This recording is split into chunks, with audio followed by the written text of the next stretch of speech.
revealing first week in the impeachment trial of Ken Paxton. But what about other top Republicans from Texas who don't have a part to play in the trial? What do they think about how things are playing out for the Attorney General? Just some isolated showers and storms moving through the hill country now. We'll show you when much higher rain chances actually reach the Austin metro this week. And a race to save lives in Morocco with a huge effort to dig out survivors buried in entire villages after Friday's devastating earthquake.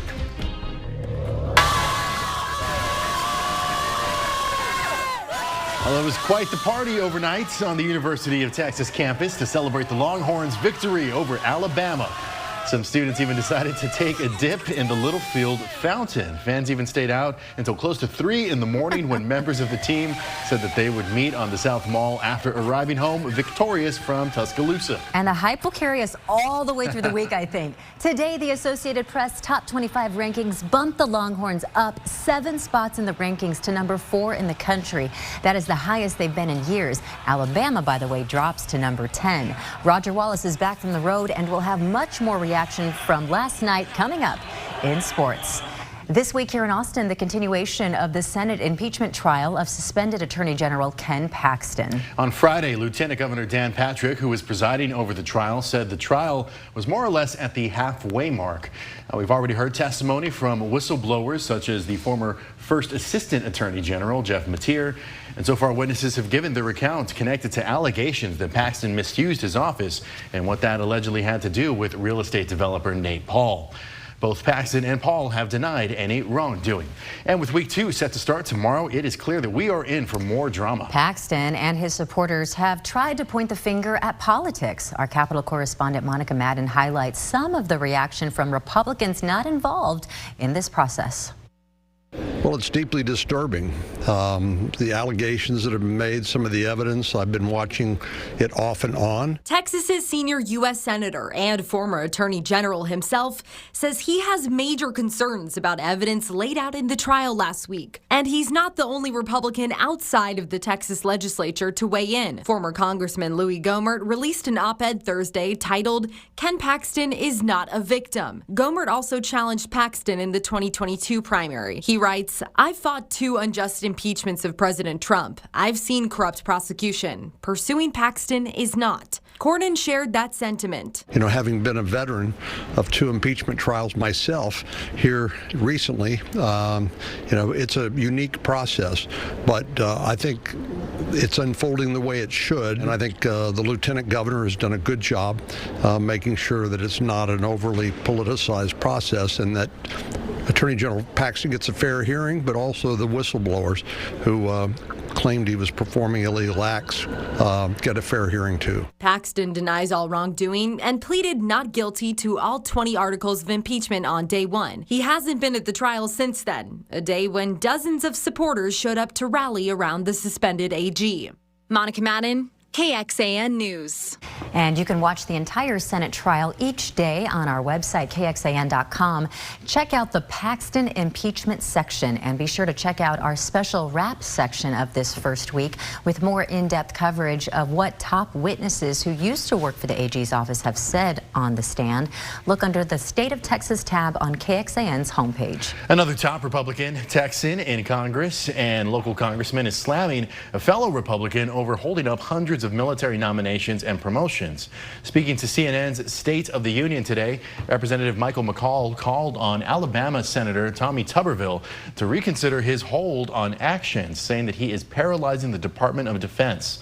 McCall is the chairman of the House Foreign Affairs Committee and calls this a national security issue. Now, Tuberville wants to change Pentagon abortion policy, and he's been holding up actions on military nominations and promotions in his committee, trying to force a vote on the abortion policy. Tuberville's move has forced less experienced leaders into top jobs and raised concerns at the Pentagon about military readiness. President Biden arrived in Hanoi, Vietnam today following the G20 summit in India. Vietnam is important to the U.S. both economically and strategically. During the visit, the United States was lifted to Hanoi's highest diplomatic status alongside China and Russia. And the upgrade is considered a major diplomatic victory. This is a new elevated status that will be a force for prosperity and security in one of the most consequential regions in the world. We've elevated our cooperation directly to the Vietnamese highest tier of partnership, referred to as the Comprehensive Strategic Partnership. And President Biden also secured deals with Vietnam on semiconductors and minerals. Rescue efforts continue for people who may be trapped under the rubble from the deadly earthquake in Morocco. The death toll from Friday's earthquake climbed to more than 2,100. More than 2,400 are injured. Those totals are expected to rise. The 6.8 magnitude quake was Morocco's deadliest in more than 6 decades. NBC's Raf Sanchez is in a village where rescuers and the military are trying to shift through heavy debris. It's something relief workers say will be most challenging, trying to reach the worst affected villages in the high Atlas mountain range. We're in the village of Moulay Brahim. We're about 30 miles east of the epicenter, and throughout this village you can see homes that are either completely collapsed or, like the one behind me, partially collapsed, in danger of falling apart completely.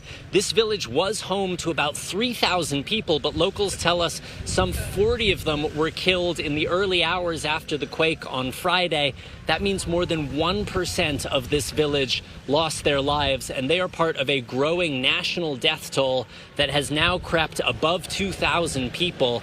The rescue effort is fiendishly complicated. The destruction is not concentrated in one area. It is spread throughout villages like this, and the roads to get here are winding, they are narrow, they are treacherous, and in some places they are blocked by boulders. But the rescue effort continues nonetheless. We are seeing professional rescue teams, but also just local people, hand by patient hand, trying to dig their neighbors out from under the rubble.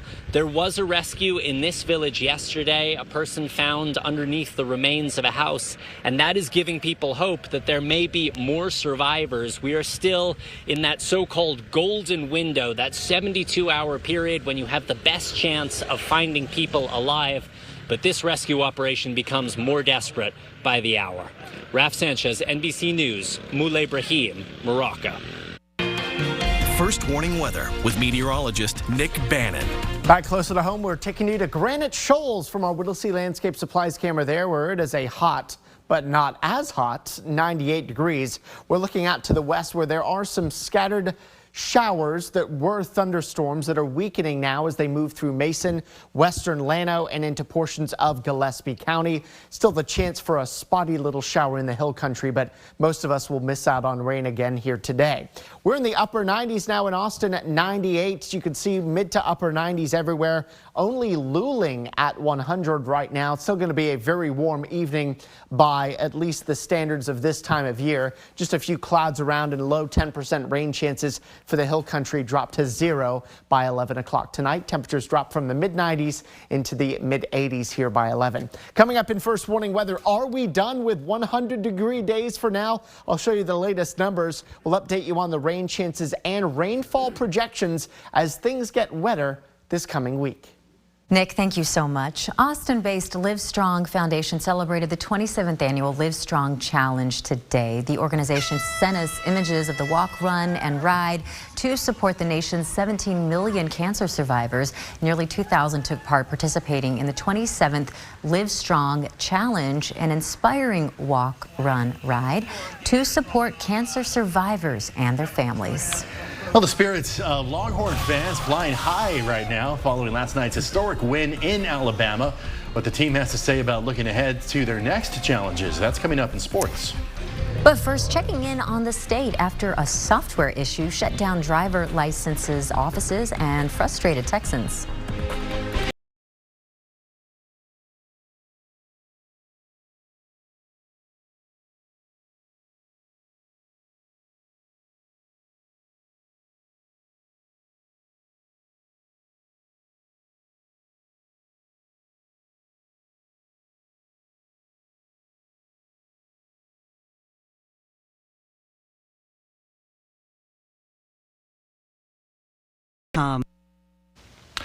The Department of Public Safety tells us the driver license offices will reopen tomorrow.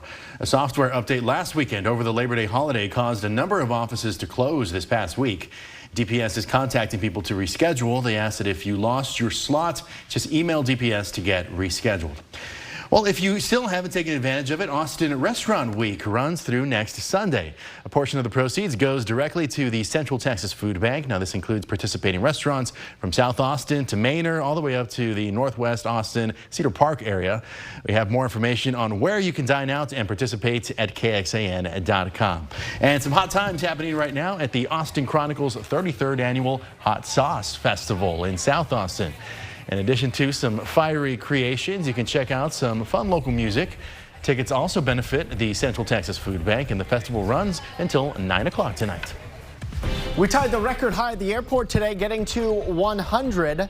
But for the first time this month at Camp Mabry, we did not hit triple digits. This only for the third time in 2 months. We'll show you cooler temperatures ahead and daily rain chances and how much rain we get in first warning weather.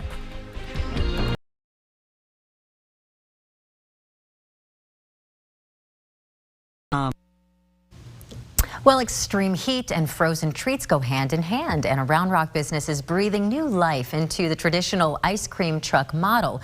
Go Go Yum Yum launched earlier this summer. This is an on-demand ice cream business. Instead of the traditional milling of ice cream trucks around neighborhoods, customers can request a stop in advance or rent the truck for parties or events. It includes traditional goods as well as dairy-free, vegan, even pup-friendly treats.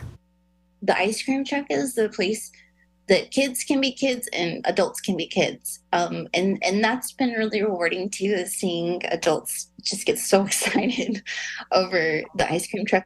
I wouldn't be mad if they stopped by KXAN. Digital reporter Kelsey Thompson has more on the business approach and how to request a stop near you at KXAN.com.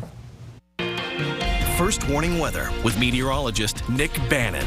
Our address, 908 West Martin Luther King Jr. Boulevard, by the way. Here's the heat dome that we've watched so much of this summer be right on top of us. It now continues to slide off to the west and southwest. And while it's doing that, it's weakening. So our temperatures have been going down day by day, and we've had rain chances the last couple of days too, although they probably miss where you are if you're anywhere near 35 or to the east. That high is going to be southwest of us further here on Tuesday, and then weakening even more as it drifts just to our south by Wednesday. This is going to allow temperatures to keep coming down by a few degrees at least, and rain chances every single day for the next week. Not a lot of rain out there now, to be honest, just a few spotty showers over Mason, Llano, and northern Gillespie counties. Rain chances at 10% or less for this evening. Most of the stronger storms are now moving just west of San Antonio, but our rain chances should pick back up again later in the day tomorrow. Let's take you through tonight, which is largely dry. Tomorrow starts with patchy clouds and then a lot of sunshine. Still going to be a hot day with highs near 100, but look, late afternoon or more likely the mid to late evening, showers and storms start to push into the hill country, and there could even be some stronger storms. It's unlikely that they reach 35 tomorrow evening and late tomorrow night, but we think the hill country, decent rain chances tomorrow evening. Tuesday looks to be one of the driest days for the week ahead. A lot of sun, some scattered clouds, and just a low 10% rain chance, kind of like the rain chances we have tonight. With tonight's low down to 72, that's actually pretty average for this time of year. Still a hot day tomorrow, but we may make it back-to-back days, avoiding triple digits tomorrow with a high of 99. The first or the last time we've had back-to-back highs only in the 90s was early July. We could do it here tomorrow. Rain chances at 20% tomorrow. That's mostly to account for the evening rain chances. And you can see those decent rainfall amounts, but only for the hill country tomorrow night. There may also be a severe weather risk there too, with wind damage possible tomorrow evening and night in Mason, San Saba, and northwestern Llano counties. The rest of us just with a low chance for a thunderstorm. But our rain chances keep going up as we head through the week. Wednesday, they're up a little bit more.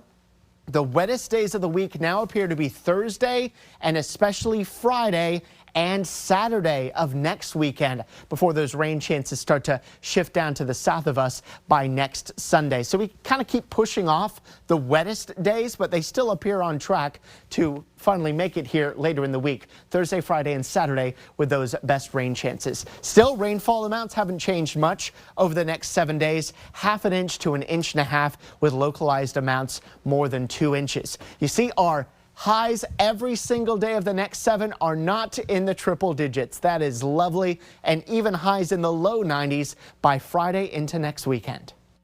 This is KXAN Sports, brought to you by Thomas J. Henry. Hi, good evening.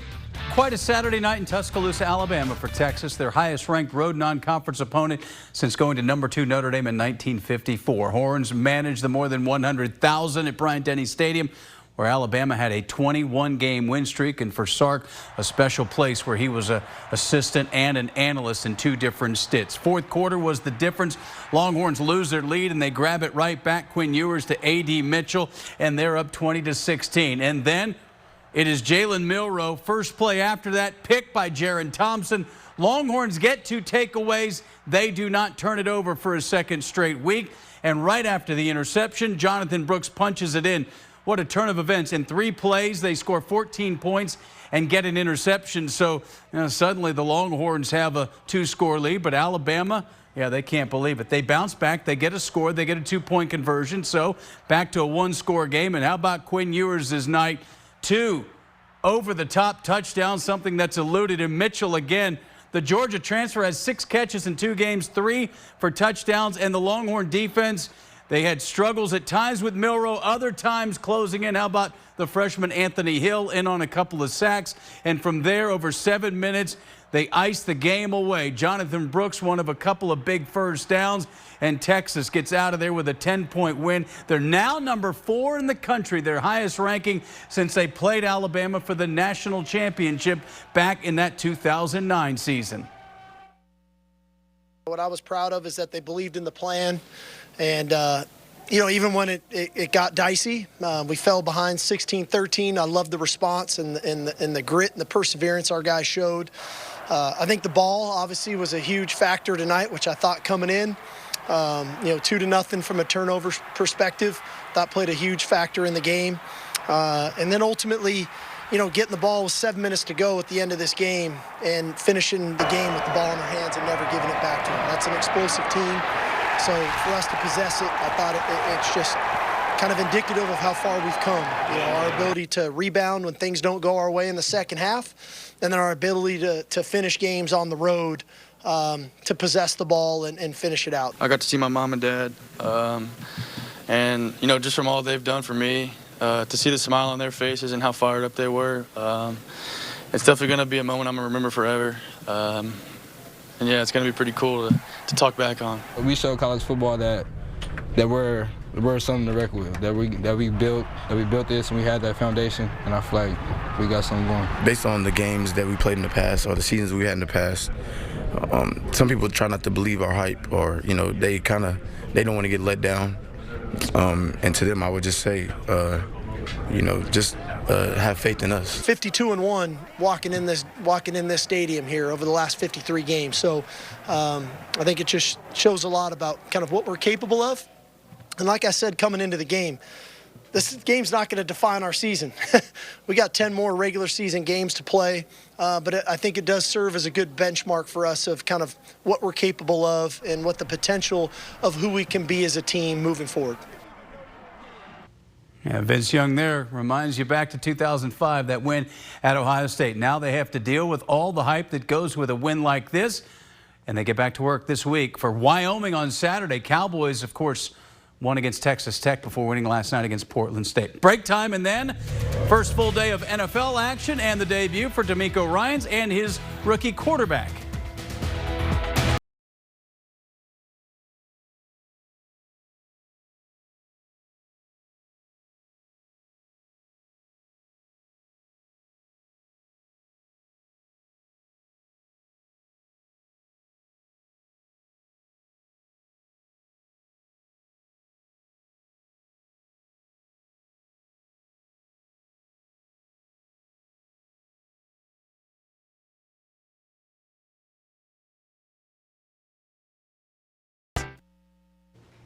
That time of year again, Sunday Night Football right here on KXAN. Cowboys once again open the season. They'll be at the Giants at MetLife Stadium. Football Night in America begins at 6 o'clock. Houston Texans open up the D'Amico Ryans and C.J. Stroud era. Tough opener at Baltimore, and that means J.K. Dobbins, the LaGrange product, sailing over for the touchdown. But the news not great on Dobbins. More on that coming up. Stroud, 242 yards passing, sets up a couple of field goals to cut it to 7-6. This is the play where Dobbins, he has been riddled by injuries, even going back to his high school days before going to Ohio State. And that right there, a torn Achilles for Dobbins in the opener. So tough there. Justice Hill with a late touchdown here to ice it for Baltimore. They win it 25-9. Texans home opener against the Colts next week. Back after this.